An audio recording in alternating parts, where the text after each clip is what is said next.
तो 9 मई से 16 मई 2026 के बीच वेस्ट बंगाल में जो कुछ भी हुआ है वो सच में किसी फास्ट पेस्ड पॉलिटिकल थ्रिलर से कम नहीं है।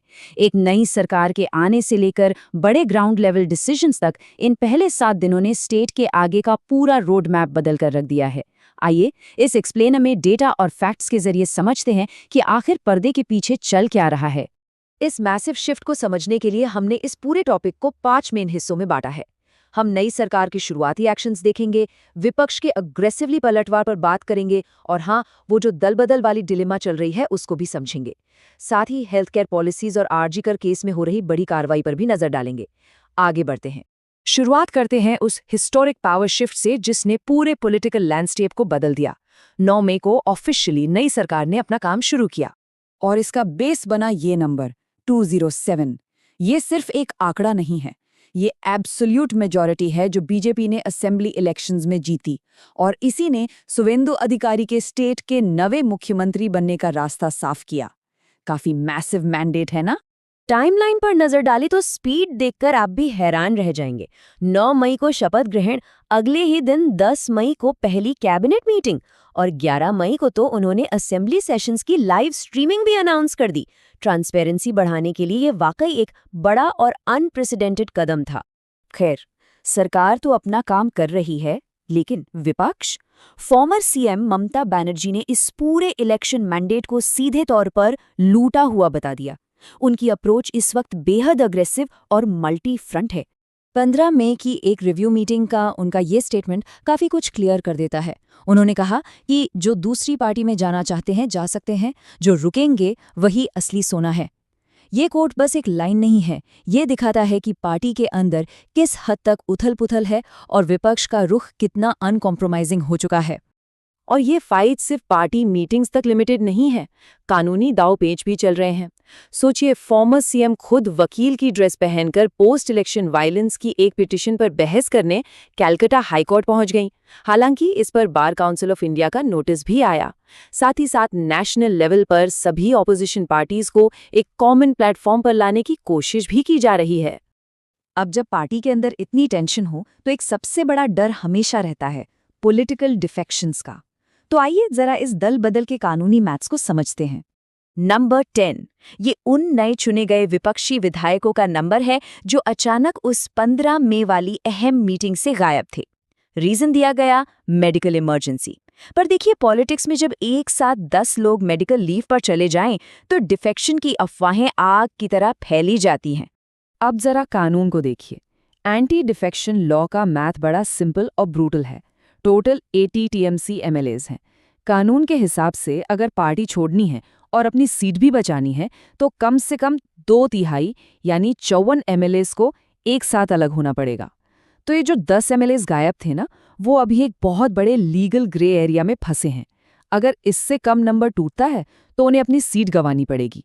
चलिए, पॉलिटिकल मैथ को यहीं छोड़ते हैं और स्टेट की पब्लिक पॉलिसी की तरफ चलते हैं। नई सरकार ने जो सबसे बड़ा पॉलिसी ओवरहॉल शुरू किया है वो है हेल्थ केयर सिस्टम में। यहाँ 2 सिस्टम्स को समझना जरूरी है। एक तरफ है स्टेट की पुरानी स्कीम स्वास्थ्य साथी, जो सभी को कवर करती है, पर हॉस्पिटल्स के लिए इसके पैकेज रिच थोड़े कम हैं। दूसरी तरफ आती है सेंट्रल स्कीम आयुष्मान भारत, जिसमें 70 साल से ऊपर के सीनियर्स को फ्री कवरेज मिलता है और इसके नेशनल पैकेज रेट्स काफ़ी ज़्यादा हैं, जो प्राइवेट हॉस्पिटल्स को ईजिली सूट करते हैं। अब आप सोच रहे होंगे कि पुरानी स्कीम का क्या होगा? सरकार ने समझदारी दिखाते हुए दोनों स्कीम्स को अभी पैरेलल चलाने का प्लान बनाया है। अचानक से कुछ बंद नहीं हो रहा। अगले 6 से 12 महीनों के अंदर इन्हें धीरे धीरे कन्वर्ज किया जाएगा ताकि प्राइवेट हॉस्पिटल्स फास्ट ट्रैक पर नए सिस्टम से जुड़ सकें और आम आदमी का इलाज बिना किसी रुकावट के चलता रहे। हेल्थ केयर पॉलिसी के बाद हम उस हाईली सेंसिटिव मुद्दे पर आते हैं जिसने सिर्फ बंगाल को नहीं बल्कि पूरे देश को हिलाकर रख दिया था, आरजी कर मामला। आइए देखते हैं इस पर नए एडमिनिस्ट्रेशन ने क्या एडमिनिस्ट्रेटिव क्रैकडाउन किया है। जुडिशियल फ्रंट पर इस केस में काफ़ी स्विफ्ट डेवलपमेंट्स हुए हैं। ट्रायल कोर्ट ने मेन अक्यूज संजय रॉय को आखिरी सांस तक आजीवन कारावास की सजा सुना दी है। वहीं सुप्रीम कोर्ट ने आगे की सुनवाई कलकत्ता हाई कोर्ट को ट्रांसफर कर दी है और सीबीआई वो अभी भी एविडेंस टैंपरिंग और फाइनेंशियल इरेगुलरिटीज की डीपली जांच कर रही है। रक्षा की भक्षक बन गए थे। चीफ मिनिस्टर सुवेंदु अधिकारी ने एग्जैक्टली यही शब्द यूज किए।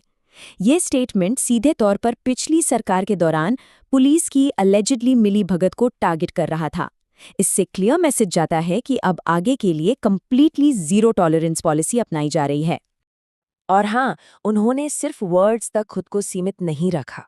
एक्शन देखिए, स्टेट ने तुरंत इन 3 टॉप रैंकिंग आईपीएस ऑफिसर्स को सस्पेंड कर दिया है। इन पर इन्वेस्टिगेशन में डिले और लापरवाही के बहुत ही सीरियस एलिगेशंस हैं और अब इनके खिलाफ डिपार्टमेंटल इंक्वायरी शुरू हो चुकी है। तो बात यहाँ रुकी नहीं, पता है। प्रेसिडेंसी जेल, जहाँ इस केस के की सस्पेक्ट्स बंद हैं, वहाँ एक सरप्राइज रेड मारी गई। पूरे 4 घंटे की उस रेड में जेल के अंदर से 23 मोबाइल फोन्स बरामद हुए। सोच कर देखिए, सिक्योरिटी में कितनी बड़ी चूक थी ये।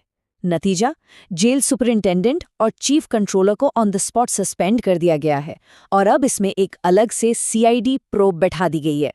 तो अब एक आखिरी और सबसे बड़ा सवाल ये उठता है, सिर्फ पहले 7 दिनों में ही जब हमने इतना कुछ देख लिया, चाहे वो लेजिस्लेटिव ओवरहॉल्स हों, एडमिनिस्ट्रेटिव क्रैकडाउन्स हों या फिर पॉलिटिकल ड्रामा, तो आगे चलकर वेस्ट बंगाल का फ्यूचर किस डायरेक्शन में जाने वाला है? क्या ये स्टेट हमेशा के लिए एक नए युग में प्रवेश कर चुका है? आज के इस एक्सप्लेनर में बस इतना ही। इन कॉम्प्लेक्स मुद्दों को डिटेल में समझने के लिए हमारे साथ जुड़ने का बहुत बहुत शुक्रिया।